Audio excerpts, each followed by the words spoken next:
Եվ երկրորդը, որ ազատության մեջ մնալու դեպքում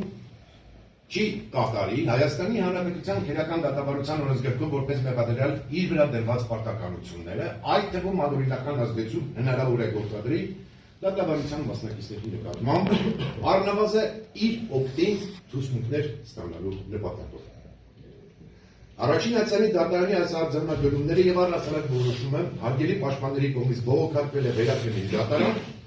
եւ վերաքննիչ դատությունը այն է, որ քրեական գոհարույթը մեղադրական եզրակացությամբ արդեն հանձնվել է դատարան, որպեսզի այս հանգամանքը չարծացվի եւ որևէ կերպ փորձ չարվի դիտարկել, որ գործը մեղադրական եզրակացությամբ դատարան հանձնելը արդեն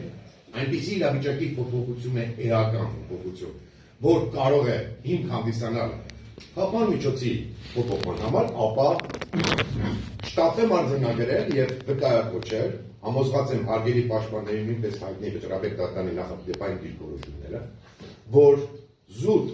գործը մեղադրական եզրակացությամբ դատարան հանձնված լինելու կամ հանձնվելու հանգամանքը որևէ կերպ չի կարող հիմք հանդիսանալ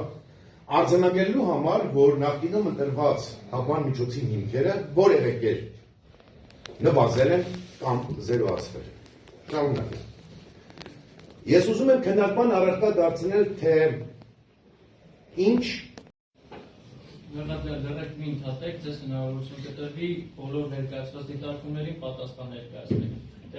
Ես ներողություն ասում եմ, ասենք Հարակաժան մեղադրողը խոսում է, կամ պարոն Ղուկասյան ասում Դե խնդիր է առաջանում հետագա շարունակության հետ կապված, որպեսզի իրավիճակը ոչ մի բան չեմ ակնարկում, հետագա սրացում ստանա, դրա համար խնդրեմ հարգելի հանրային մեղադրող շարունակեք։ Շնորհակալություն։ Եվ այդ անձանց